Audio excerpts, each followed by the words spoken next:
Innovation Unplugged from the Alabama Community College System's Innovation Center takes you inside Alabama's workforce development. Join us for enlightening conversations with community leaders and industry experts showcasing experiences, addressing key issues, and celebrating successes in the workforce initiatives across the state. Welcome back to Innovation Unplugged, the podcast of the Alabama Community College System Innovation Center. I am Houston Blackwood. I'm the Workforce Director for the IC. Today I have with me Julie Frizzell, our Executive Director of the IC, and our special guest, Nicole Dubose. Nicole, would you introduce yourself, your name and title, because every college is different? All of us tend to be a little different. Good afternoon, guys. Nicole Dubose, Director of Workforce Development at Shelton State Community College. Thank you for having me. Thanks for being on. I know from previous years, previous experience, how busy you are, and the emails never stop, phone calls never stop, even out of hours. There's always a new company to serve and a new contract, things that you didn't anticipate. And we were talking earlier about your new president, John Coe, has left the workforce department and gone on. So you're picking up the calls, and we know your schedule's slammed. And so we're just thankful that you took the time. Even though we're in your town, you're taking a couple hours to be with us. We're just thankful because you guys are doing a good thing. So we're here. It's cool to have you guys on because without y'all, Skills for Success doesn't go. It wouldn't happen if Shelton State and your colleagues around the state weren't doing the work. So we're thankful. Well, thank you for having us on. I was excited that you guys were visiting Tuscaloosa. We were glad to have you, in our area. And you guys host us in Decatur and Montgomery quite a bit. So it's nice to throw the doors open here and have you come visit us. Yeah, soon. Julie, we'll have our podcast studio in the Decatur building. Yes, we're working on getting all of our equipment ordered. So, yes. Will the setup be similar? It will, yes. Yeah, for real. That is our plan. That's our goal, is to have it very similar to how this is, because it's been a great facility, and making sure we have the right equipment. Because this will be the first time we've had to, set up a podcast room, and it's exciting. Yeah.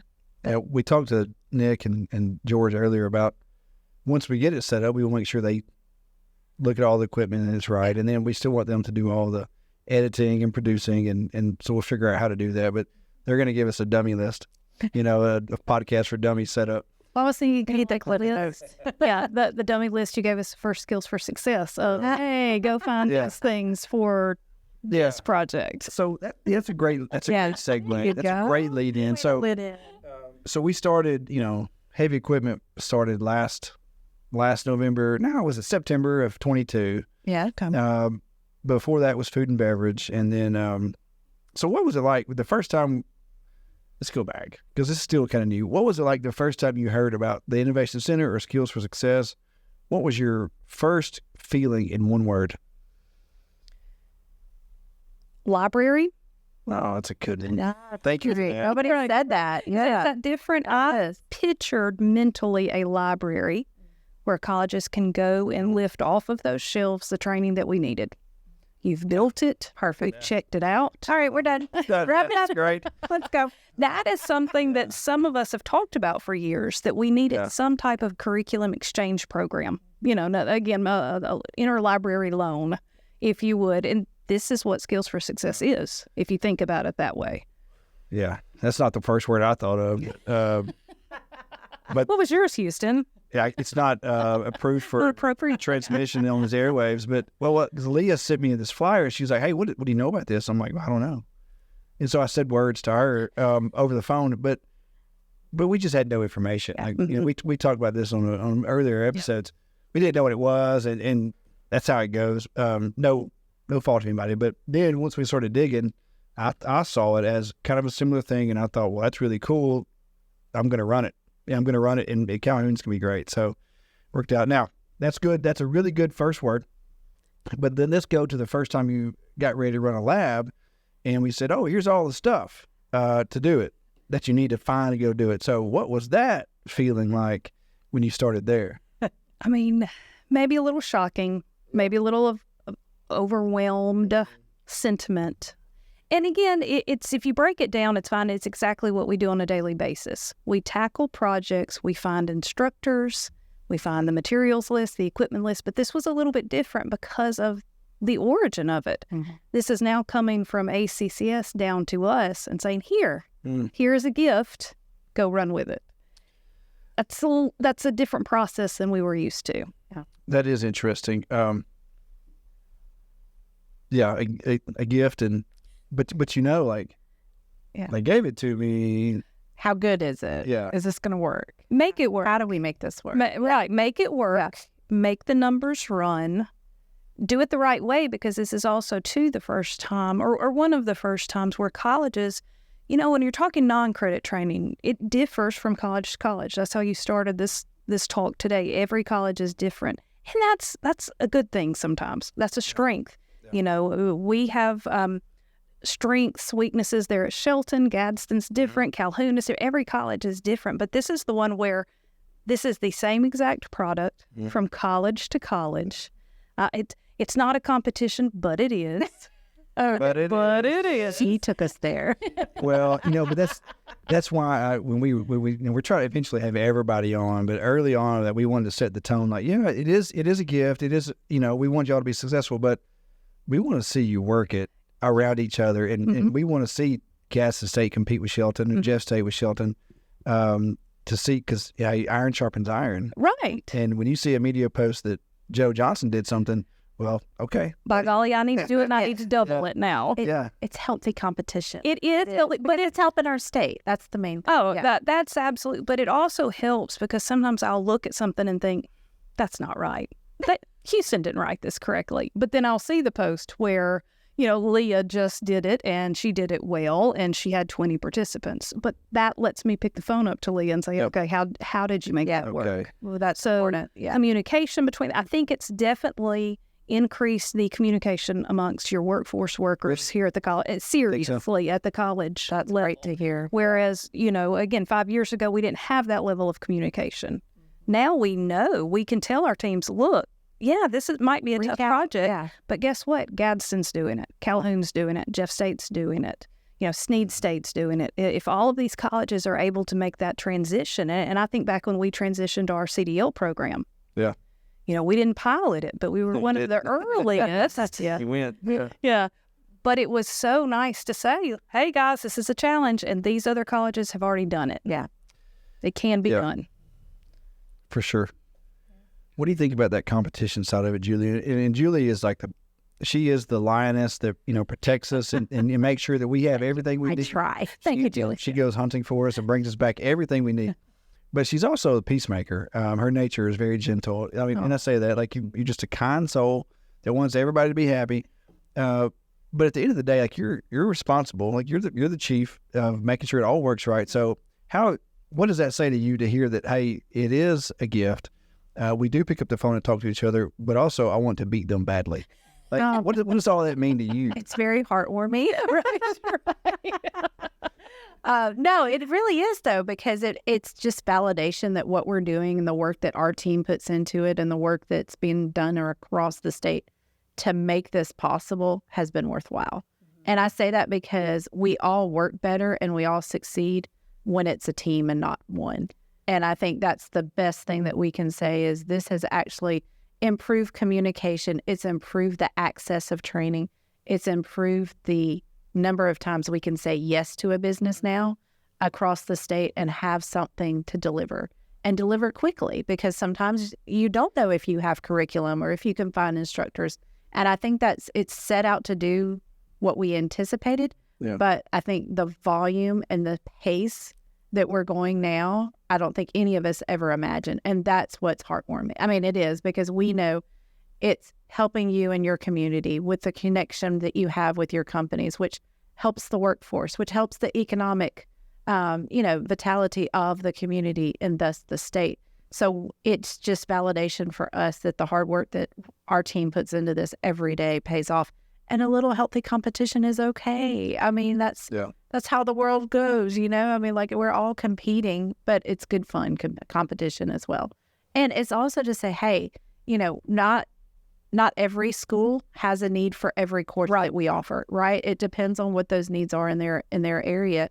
And it also says, hey, if I can do this, so can you, and let me help you. And I love that you said that, hey, I could just pick up the phone and call Leah. And I think we've heard that a lot now. We encourage that. Hey, if you haven't tried something and you're a little apprehensive, call Nicole at Shelton. She'll tell you good, bad, ugly, whatever you want to hear. But we want everybody to be successful, and we want our students to be successful. And I think that's the difference there too is, hey, the number of students that can be impacted from this, from competition, just makes it even better. I mean, that's the icing on the cake is we can serve so many more if everybody gets involved. Well, and one thing you just mentioned, one of our projects, the mental health technician project, that really came about from an industry need. Yeah. That was an industry, Shelton, we met with the Alabama Department of Mental Health, the commissioner there reached out, I believe, to the chancellor. It started there. It started in Region 3 that, Tuscaloosa is the home of your state-funded mental health facilities. This is where those patients come, and we had a real shortage of really trained workers. How can we beef up that employee pool? How can we beef up the training for those new workers? How can we make this position that's so hard to fill? You have to find that special person to come in and work in these facilities. How do you sell that? How do you sell that to the community that these are state jobs, great retirement, great insurance? The job is tough, but it's rewarding. It's the rewarding kind of tough. And so when we reached out to you guys, that's where it really got interesting, because we're saying, look, we need to develop this program. We have a huge need. And how can we work together and bring all of our strengths together and make this thing work? And so that's really a product of this, Skills for Success program. What has that process been like? I don't know if we've had a college on that was the pilot for a course. Yeah, we haven't really talked about that. So what has that been like for you to be the pilot college and to drive that conversation with all, because these task forces get huge. They're huge. And they're important people, and they have all this thought, knowledge, and experience. But what's that like for you to be in the driver's seat of that conversation? I think the way this training has developed is so different from the way our other training has developed in the past. Right. Normally, I'm working one-on-one with one employer, one automotive supplier. Yeah. Right. Right. In this case, we've brought together people from several walks of that mental health pathway. So what you just said, they're all very important. They're all very busy. Yeah. So to get them all on one page and say, guys, just please review this. I need to know that we're on the right path. That's been a bit of a challenge, but it's been a good challenge, because we want it to be worthwhile training. One thing I always tell my employers is, please do not let me waste your time.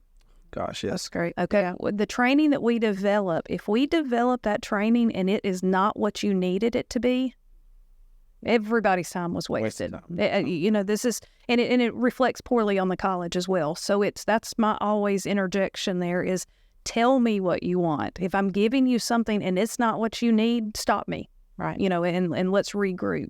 So I think having that task force has been one of those checks and balances that we need. If something at the scope of this, the scale of this needs a task force. Yeah. That's one of our selling points when we go talk.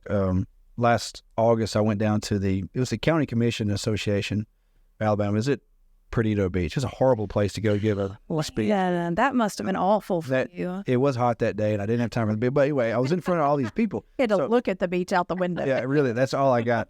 But in that room were county engineers, county commissioners, operators, guys. These were real men, and there weren't many women in there for whatever reason. I remember thinking that. But I'm up there telling them, like, hey, this is what we've built. And then I remember thinking, and it's part of our show, like the task force is part of every presentation, but I had to let them know for sure that, hey, this is how we build this. Like, it wasn't just me sitting up in a room or some eggheads Googling stuff. Right. Like, we got y'all to the room. And what's cool about that is, talking about that task force, I said to that room, hey, we're looking at a motor grader. We've had a request for a motor grader, but we don't know anything about it. Surely somebody in this room can help me. That's all I said, and moved on. Well, I got done, went back to the back of the room, getting ready to go, and this guy walks up, Chris Champion from Henry County, was like, hey, I got your curriculum. You can have it. Just let's meet. And so we exchanged cards, and I called him the next week, and he literally gave us their entire curriculum, which he didn't realize it, but the way they were already doing it was the Skills for Success model. It fit perfectly. Oh, nice. Like all we had to do was shift like a day of classroom training into the online piece. And once I explained that to him, he was like, okay. He called me just a couple weeks ago. He was like, hey, how's it going? I said, and told him we were going good. He said, well, we're not going. He's asking all these hard questions. And I'm like, why? This guy's not in. Like, he's out. He's going to fail on us. He said, okay, well, I just had a few questions, man, and well done answering those.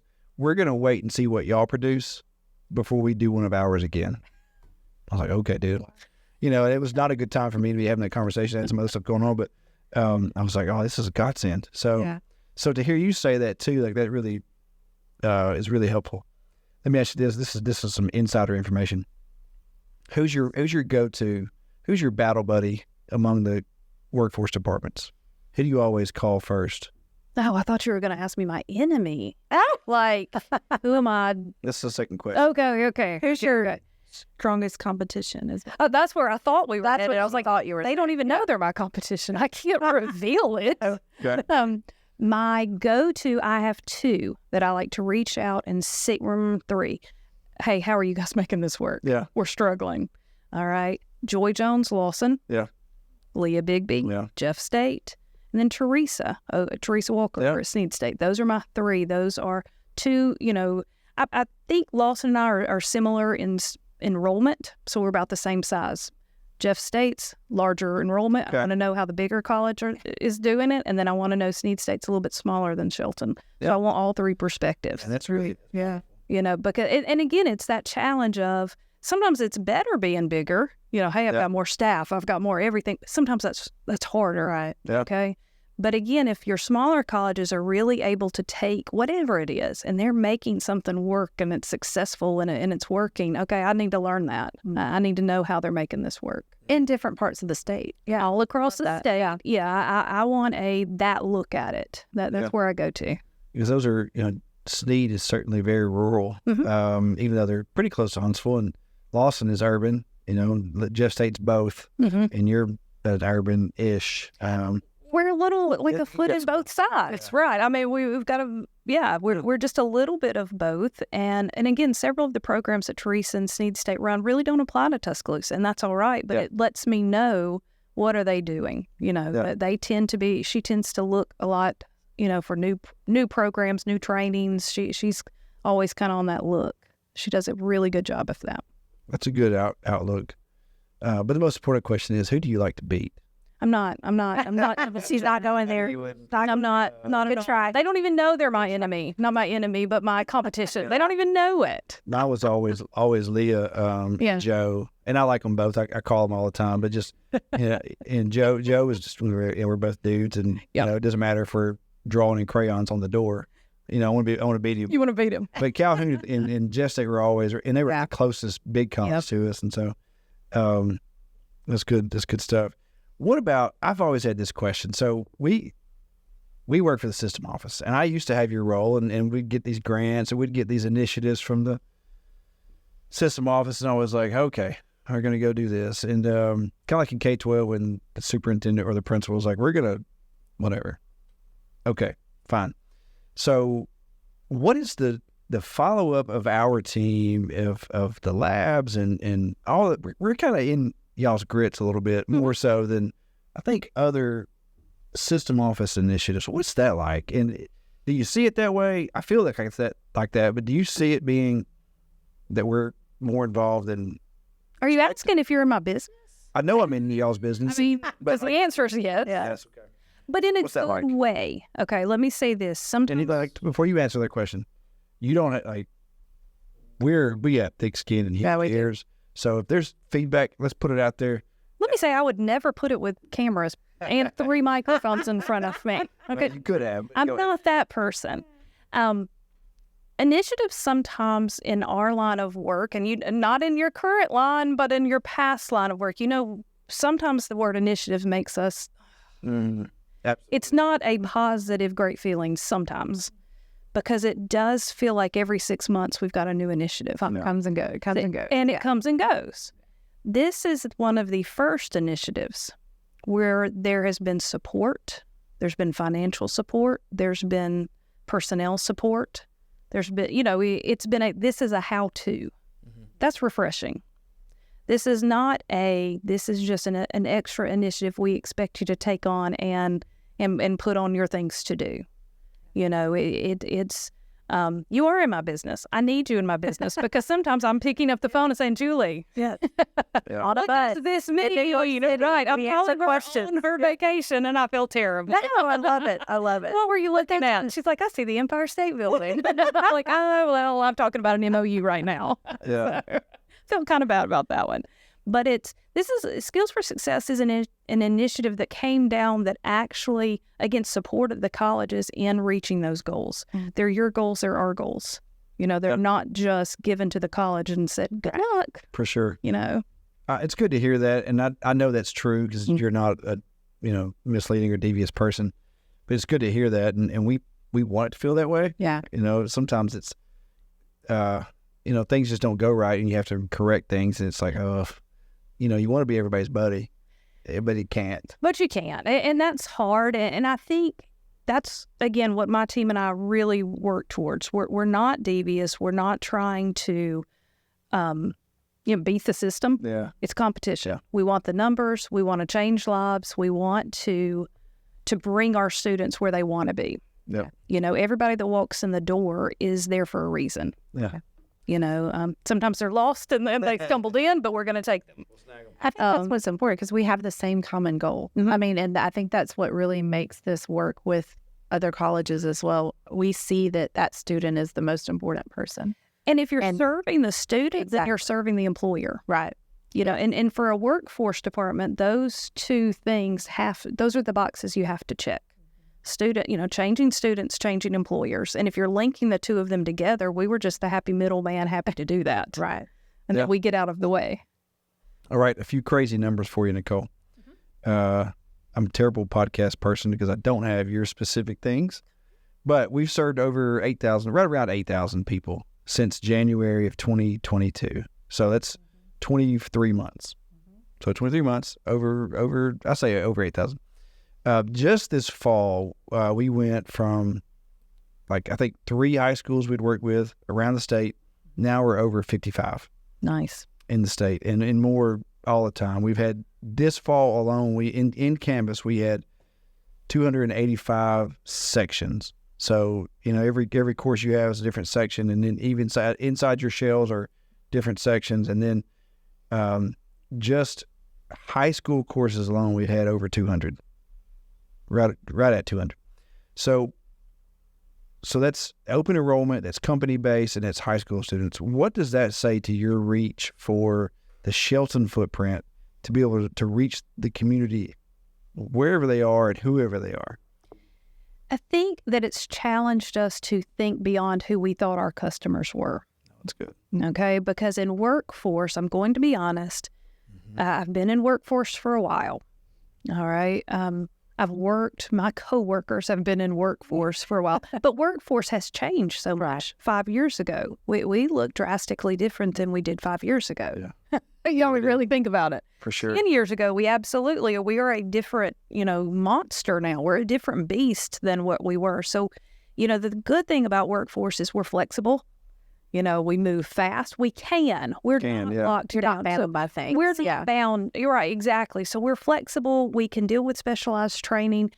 But this really challenged us to think, I'm going to admit something here that in the past, I've been like, oh, high school, that's not necessarily us. Yeah. Because I'm taught, in traditionally workforce, I'm meeting with employers. I'm upskilling existing incumbent workers, or I'm training entry-level, workers for them. That's the traditional workforce model.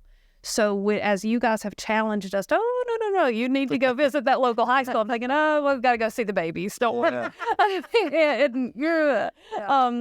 Because look, put me in front of 500 business guys, no trouble. Yeah. Put me in front of 500 high school kids. Come on. Yeah.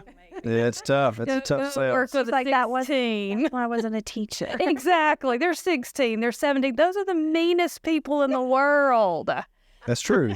I come from that world. Yeah. All right. You know high school, yeah. We had one registration. I forget where it was. Even if I knew, I wouldn't tell it. But we had this kid that registered, and in our system, there's a duplicate check to make sure that people are who they say they are and nothing's. So this kid's, he put his middle name as Farthead. Of course he did. And, See, because there's and so Sandy like sent it to me. She said, "What do I do about this?" And I'm like, I started laughing out loud. I was like, "This is amazing." Put it on his certificate. Yes. Well, so that's what her. She said, "Well, I can't go on there." I'm like, so I'm dying because that's the exact thing I would have done, or whatever you told me to do. I would have done the opposite back then. Just because I'm a mean person. So I was like, okay, well, obviously that can't stand. So just reach out to the supervisor and confirm it. Well, what she did was she went back and we started tagging when there was an error for whatever, she would tag the student and the instructor and the college person just for clarity. That was our model. But in this case, she was like, hey, so-and-so teacher, can you confirm this student's middle name? I don't know if that... I don't know if she spelled it right. She didn't say what it was. She's like, can you look at this and tell me that it's correct? And so, man, like it wasn't 5 minutes. I got an email, the teacher replied back that no, that's not it. And then Matt got involved because he's our K-12 person. Right. And so, and he called and the guy was like, I'm kicking the dude out. Like he can't participate. And Matt's like, no, like, come on, man. So we got that fixed. And then the kid actually sent Sandy an email back and apologized for not taking it serious because she was actually in person that day. But it was so funny. I was like, I love that because that's what I would do. It was a situation that had to be handled. And with high schoolers, you don't know what you're walking into, okay? Because there's no filter, there's no parameters, they're still learning what's okay and what's not. Yeah. But it's been a challenge for us. Again, none of us felt like, warm, squishy feelings towards the high schoolers. But that's been a challenge to get us on board and to say, no, I mean, again, the other colleges are making this work. Yeah. Yeah. It can be done. It should be done. Yeah. Did you get any pushback from like the 4-credit dual enrollment? Has there been a conversation about? I don't think so. I've not even heard, what your dual enrollment students are for us, for Shelton. They're self-motivating. They're being motivated by their counselors. We're trying to take this as,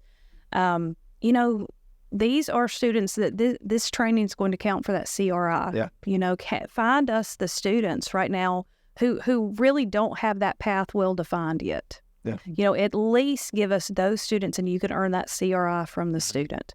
Now, we want to branch out. We want to be able to do more, but that's kind of where we're getting our foot in the door right now. Well, that's where you should start. Yeah, and identify those students for us first. Let us get in over there. Let us, again, do what we're going to do, and it's going to look good. It's going to be shiny. It's going to be bright. And again, we're going to link those students with employers. Yeah, that's the big connection that has to be made there.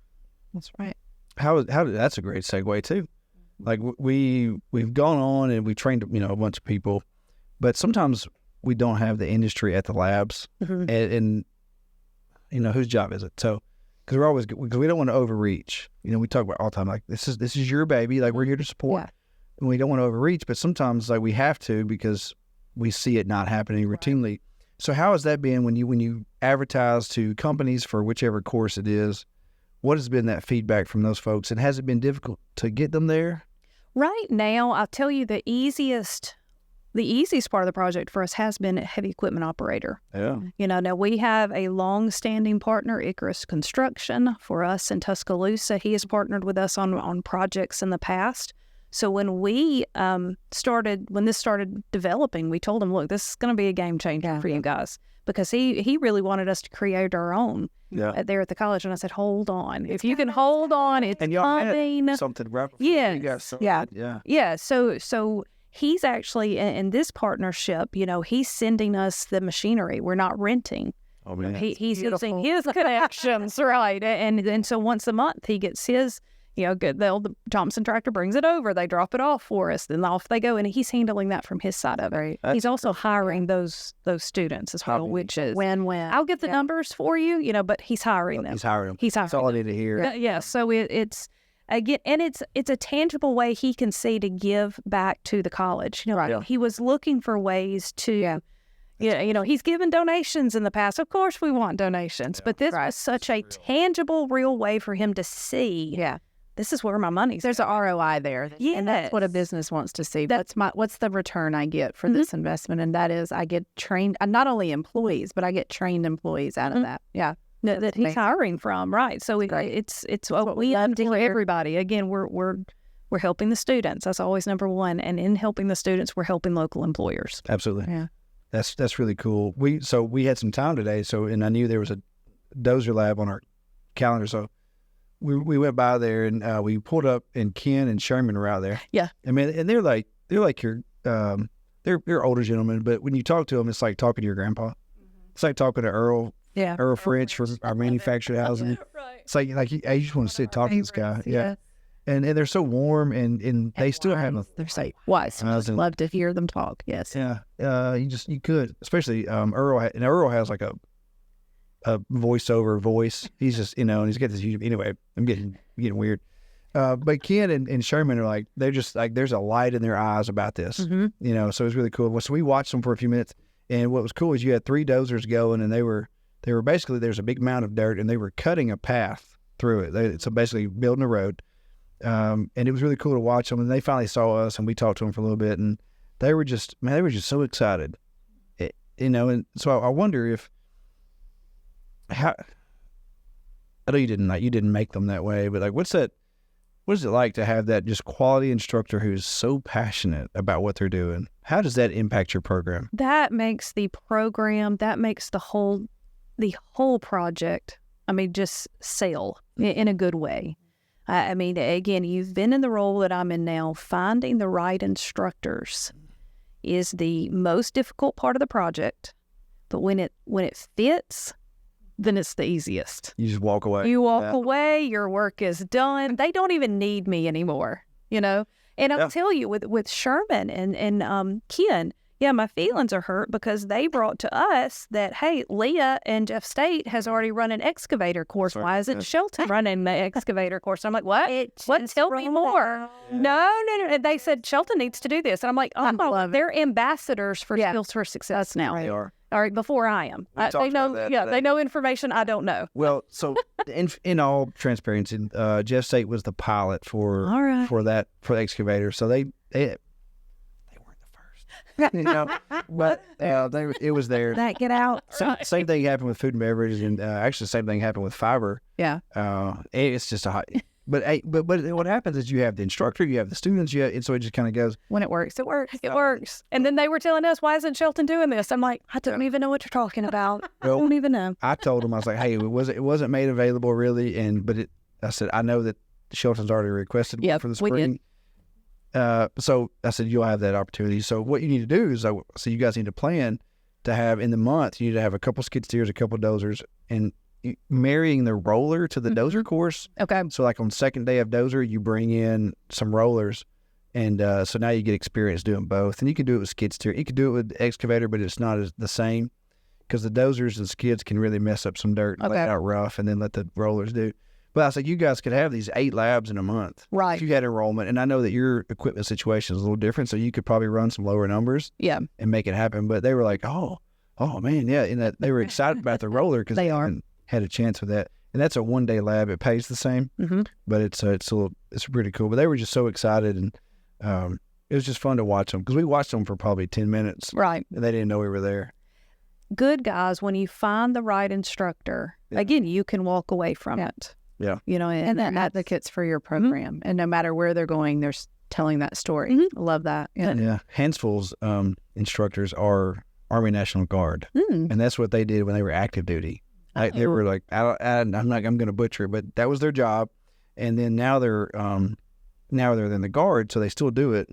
But those guys were like, it was awesome. I mean, it was super organized. Right. Those guys were jumping, and the group I saw was with a men's recovery facility. Oh, very nice. Yeah, so these guys were soaking up this authoritative love that they were getting from those 2 instructors. That's really cool. What's been the biggest challenge you've had to overcome with Skills for Success? For any course or any part of it, like what has been the hardest thing to master or figure out? And how did you do it? I think it really, there's a couple of things there. I think one of the issues that we've already talked about is that instructor. Yeah. A challenge for us was finding that fiber optics instructor. That was a hard find for us. I accidentally found our instructor at our WOW event when I went over to one of the businesses and I was like, hey, I'm really looking for a fiber optics guy. He's like, ma'am, we don't do that. That's the other company over there. And but do you know this man? He picks his phone up. He says, my cousin does that. And he connects us on text with his cousin, and that's how we found that fiber optics installation, instructor. So it really got a cousin. Everybody has a cousin. So My cousin wrote it. Did your cousin? Really, literally, and he was actually on a previous episode. Nice. He's my cousin by marriage, but the funny story is that we were at our aunt organized a Huntsville Madison Trash Pandas group outing because we're all grown and so we made it happen. We were sitting there in the outfield having frosty beverage, and I was like, hey, what do you do exactly? And I was like, well, we're looking for somebody. We're thinking about building a fiber course, and do you want to help? He said, does it pay anything? I was like, hey, a little bit, but he goes, yeah, I'll help, whatever. So I just connected him to Brandy, and then a year later, Alabama Power is putting it into their line worker course. Right. Yeah. Oh gosh. Okay. So, but that's how it works. Like, Right. Yeah. literally just asking the question. Mm-hmm. Can you do this? Nope. Okay. Can you do this? And then finding that resource Yeah. and just capturing it. And we say all the time, like, we're successful because of you guys, but because we collectively ask the better question. So you found that guy. What's next for Instructors has been for us. I think the other piece to that, when you're talking about, you guys are rolling things out so fast. sorry, not sorry. Right. I mean, like, that sometimes I'm getting requests for something and I'm like, look, I know they said it was live, but it was just piloted yesterday. Like, time out. Right. Come on, guys. Yeah. Look, We're filling that library full, You library. Hot off the You're press. filling it up. And they're like, well, no. I saw pictures of it. The training's happening. I'm like, well, the training's not quite in Tuscaloosa just yet. Just give us a minute. We're on it. That's funny to hear. We wonder about that occasionally. Yeah. Oh, no, it's out there. Yeah. It's out there. And so the high schools, they'll reach out, they'll fill out the interest form. Yeah. We've had high schools fill out interest forms before, and I'm like, we've not even piloted that just yet, Yeah. Yeah, Joe, Joe piloted it over in Illinois or wherever, but I think that's a good issue, not even a good problem, but a good thing, and so we circle back around to those. That's a good one. So we have about 28 courses. Transportation is a big bundle, and heavy equipment's a big bundle, but collectively about 28 courses. 3 or 4 more coming out this fall. Mental health, community health workers, closed, electrical helper, construction helper. Manufactured housing is ready. We're actually we need one more touch on the lab, because that's like you're going to move a thing. Yeah, like you're moving something, and you can't just go buy that from the store. Yeah. So a few of those, and then motor graders coming on fast, and we got a few others that are ready for like February, March. So you're talking about like almost 10 courses coming out in the next 3 months. Yeah. So what do you do? And you mentioned that. So is that your approach? Just like, hey, okay, we got it, but give me a minute to handle it, or is there something we can do to help with that, or you just want to keep going? I mean, we keep going, but I think this did come out in the last couple of weeks. That hey, we're launching this, and I did see the email. Here are some instructors in the North region. Here are some instructors in the South region. Again, it's the instructor piece. It always comes down to the instructor piece. Yeah, it does. Put all the pieces together, make it happen. Yeah, it's a lot easier. They are the subject matter expert on this. I'm not. You guys are not. They are, and so there has to be that knowledge base, but there has to be that passion for training others. And to find that balance is a one. We see it all the time in truck driving. That's always my toughest program to staff, because a lot of those drivers got on the road because they wanted to be alone. They wanted to be in charge of themselves. And they wanted that solitude. So to find those guys who want to come back and then train, the younger drivers, that's a challenge. So it's, and that can relate. Paul, your CDL instructor, he's like Ken and Sherman. Like there's a light in his eyes. He's just a warm dude. Just wants to help, and just point him in a direction, and come back later and see what happens. And that's what you've got to have for any of our programs. You want to help our students get to where they want to go, because look, it's not a straight path. It's not linear. our students are going to go this way, they're going to go backwards, they're going to go sideways on you, and that's just part of the process sometimes. Yeah, I got burned on a PLC course one time in accounting. I hired a guy, and he was, I don't know, it was a bad situation. I wasn't prepared. He wasn't prepared, and but that's actually what led me to work with ATN. Like that particular thing was like, I need help, so it worked out. And anyway, yesterday we got an email from one of the colleges asking us if we could help them build a CNC machine operator course. Now, that's not a machinist, right? So we're talking about a machine operator, which is lesser knowledge than a machinist for sure, but that's what they do. That's what that college has been doing. They asked us to help, which is out of our lane that we originally thought we would swim in, which is fine with us. What does that say to you as a workforce development expert at the college?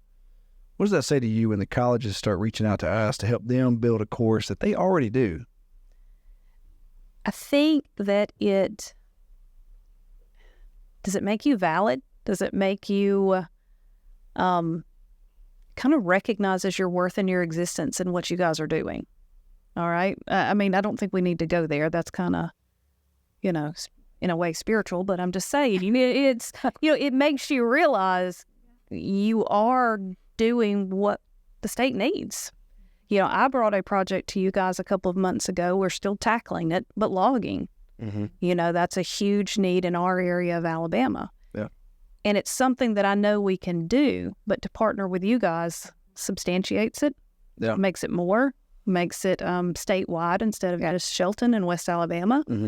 There are other parts of the state that need that. Yeah, sure. And the support that you guys bring to the table on a project of that magnitude is huge. Your network is larger. It means more, to be able to partner on a project, again, of that magnitude. When you launch the CNC, let me know. She's ready. I'm ready for it. That sounds Put great. that on her calendar. Yeah. So we'll, I don't know when we'll start that. We're going to have a meeting in early January, but that will move fast because there's so much information already out there.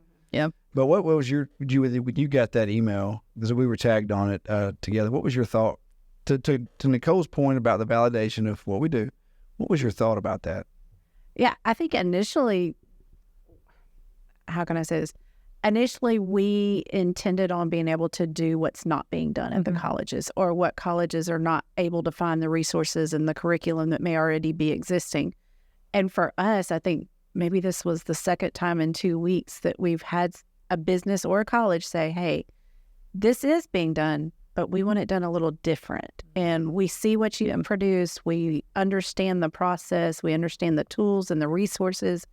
And we understand the statewide impact and that it's a credential being recognized by anybody in the industry. I think that's the icing on the cake for us to say, okay, the swim lane we thought we were in, yes, but now we're doing a different, it's different, and it's a different race to be able to support those needs. And that's changing every day. Just from the sheer requests that we get for doing things different and helping industries in a way that I think colleges have been able to do, but may not be able to sustain it long term. And I think even other training entities within the state have maybe, been able to support in the beginning, but how did they sustain training long term? And how did they build upon that? And I think that's what we've really been able to see, some of that long-term goals and long-term, objectives for the Innovation Center is how do we grow our programs to continually support an industry? And it's doing just that. It's okay, we had a starting point and it was in a lane that wasn't already being done, right? And now it's, okay, this has opened up and branched us into an avenue that says, okay, this does exist somewhere. We have some curriculum, we have some instructors, but how do we build this together? So it's not only helping the college that requested it, but other colleges can utilize this as well. So that was exciting for us to see, okay, this is a little different dynamics. We're excited and we're very open to it, but it does validate what our intent is. But it also kind of puts a little bit of pressure on us for resource-wise, right? Because what we're doing right now, and the team, we have a total of 10 team members right now for the Innovation Center, and that's statewide. And we all have a role and we all have a focus. And when we start branching out into new territory and doing new things, it is a little scary because it's going to take more time and more resources. And then how do we organize and manage all of that and make sure that we're just as efficient and effective with those needs as we are with Skills for Success and the way things have been working. And to kind of piggyback off of that, you're talking about sustainability. Yeah. You know, one thing that we do use Skills for Success for, and I think this is a challenge, you know, for other colleges as well, is use it as a tool to get in the door at your local employers. 10-4. All right. That's it. You know, we're using it. We recently partnered with Truckworks. You know, they have dealerships all across the state. Yeah. You know, we're upskilling their existing diesel mechanics using Skills for Success training. We will test those out. But that partnership. Okay, now on the table are future partnerships, future trainings, future, all of that, future revenue makers. Absolutely. You know, the same thing, we've partnered with Southland for the same thing. So, you know, when you as a college can go to an employer and say, I can offer this training, it will not cost you anything. I don't even have to write a grant for it. Yeah. So there's not the waiting process. That's a game changer. Yeah. And now you're at their table. And so when they have future training needs, okay, this time we might need to write a grant, or this time, you know, here is your invoice. And it gets you in the door. Yeah. You know, we've always at Shelton, we've used Alabama Career Essentials the same way. The ACE program used to be ready to work. Hey, let us upskill your entry-level workers. Let us upskill your probationary workers. That's for free. But then you're in the door so that when they need CNC, robotics training, welding training, now we have that relationship. We'll call Nicole because last time it was really good. Yeah. Right. They already have my number and they know, give Shelton a call. That's great. That's how you use programs like that to get in the door. Well, we're happy to be that vector for you for sure. There's a oil change place in Decatur on my way home, and it says the sign says, "Yes, we do that." Which I love. I love that. Very nice. But it's like now when they call you back, you're like, "Yeah, we do that," or we can because of Custom Skill Solutions, which is January 16, our meeting. We're going to talk about that. It's going to, I don't think it is going to replace the EITP. Gotcha. So that fund, you know, system money is going to move over, but that way you're going to have even more flexibility. We're going to pilot that with great January. I love a good EITP grant. Oh man, they're great. Okay, I love them. They get me in the door. Yeah. And then they call me for future training. Right. So we're happy to do that. Super. That works out really well.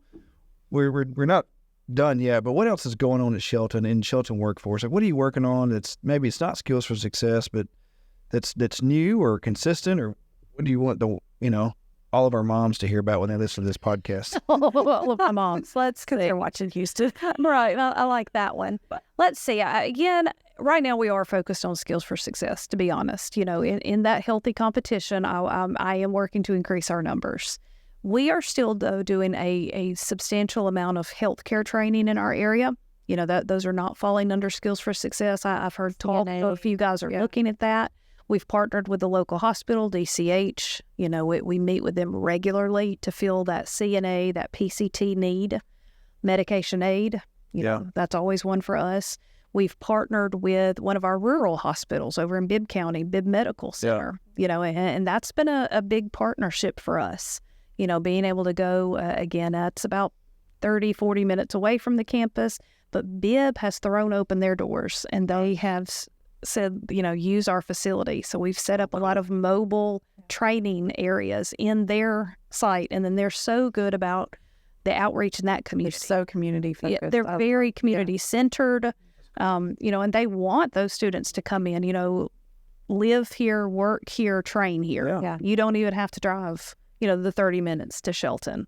So that's been a big deal for us. Good for you. And so we've done a lot of healthcare training this year. So I think what we're about to roll out, I think we really have 3 courses that can align with that and really support that, especially in a rural community. And I think that's what we've heard. We've got community health worker, operator, ambulance operator, and then also with the mental health. Okay. But we also are working on a nursing technician program as well. So actually 4 or more things through Skills for Success that can help in the healthcare industry. Well, in healthcare, I mean, obviously, that's something that all of us need. Yeah. Yep. We all have to support our local healthcare centers. CCH twice today. Sorry. It's important that we support we support our healthcare. We support our educators. You know, society is, but we fall apart when our healthcare and our educational systems start falling apart. So those are two Very ones important for me. partnerships. Mhm. Yeah. Yeah, the Alabama Board of Nursing came to us through Kenneth Kirkland, Mhm. who used to be system office, and they're like, hey, we want something for CNA, but we can't call it that. And Right.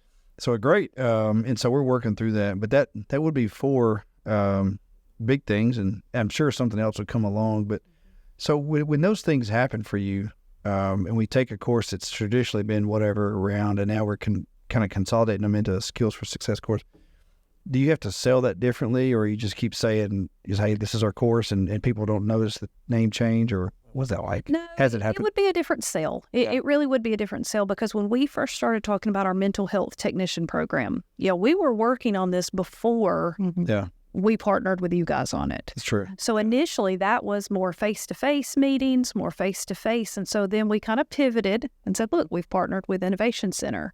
You know, again, that Chancellor Baker and the commissioner had their meetings. And so that really shored up that relationship between the two entities. And so it really was, a different sale of, they will do portions of it online. And especially when you're talking about healthcare, that's a tough sell. Yeah.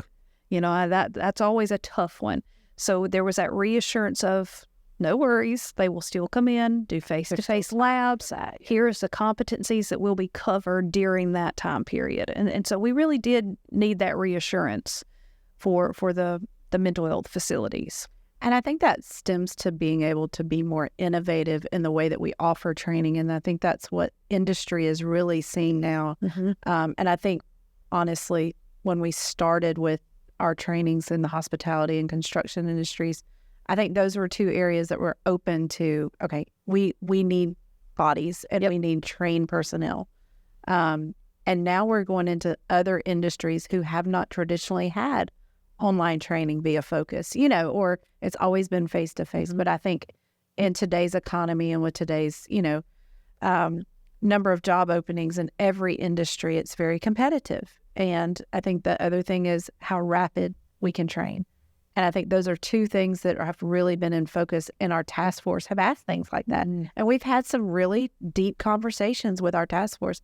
Well, I think our lab needs to be 8 days. And we're like, that's not really our model, but we want to hear what your concerns are, and let's figure out how we work that into what feels comfortable with what has to be, what we do with the assessments on lab day, be very strategic about that.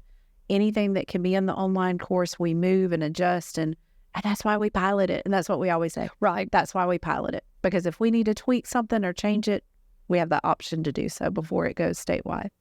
And we did that with the excavator. What? I think we have a couple. Hold on just a second. 55 minutes. We're 55 Okay, minutes. Wow. so we'll wrap up. Thanks. I'm not Nick. surprised by Appreciate it. I'm surprised by that. All right, Nicole, we're almost out of time. So, final thoughts from you, like what's next, or what can we do to help Shelton State be successful? I think for Shelton State, we were really going to take a new look at, again, community partnerships and community ed, and again, non-credit training. We've had a time of transition. Our, again, Dean of Workforce and Economic Development is now the president. That's a great awesome. win for us. Win for workforce, yeah. That's a great win for workforce. We're so excited for Dr. Coe. He knows what we're doing. There's no learning curve. No. So I think you will see this year a continued push. Yeah. For us to, again, to reach more, to partner more, and again, just, find people, bring them in the doors, or go to them. Yeah. And so that mobile training is a huge selling point for employers and students. So I think you'll see just a renewed look on that. And again, have it, with a president who has absolutely bought into workforce, I'm looking forward to this year. I had a boss like that once, and it was amazing having that kind of guy on your back, because he knew what you needed to do. Yep. Yeah, Julie, any final thoughts? Yeah, I mean, honestly, I've been able to see Nicole and her team work, obviously, over the last few years, and they do such an amazing job. Anytime we've ever asked, hey, will y'all try something or do this, they're always amazing and make it work and always successful. But we appreciate really you being here today, your openness to really talk about how you're making things work through Skills for Success, and all the great things that are happening at Shelton State and here locally in Tuscaloosa. So thanks again for being here. Thanks for having me, guys. Yeah, thanks. So, Julie, you want to close us out? Yes, I can. Thanks again, everyone, for tuning in to Innovation Unplugged. Don't forget to like, follow, and share on all of the podcast platforms. Take care.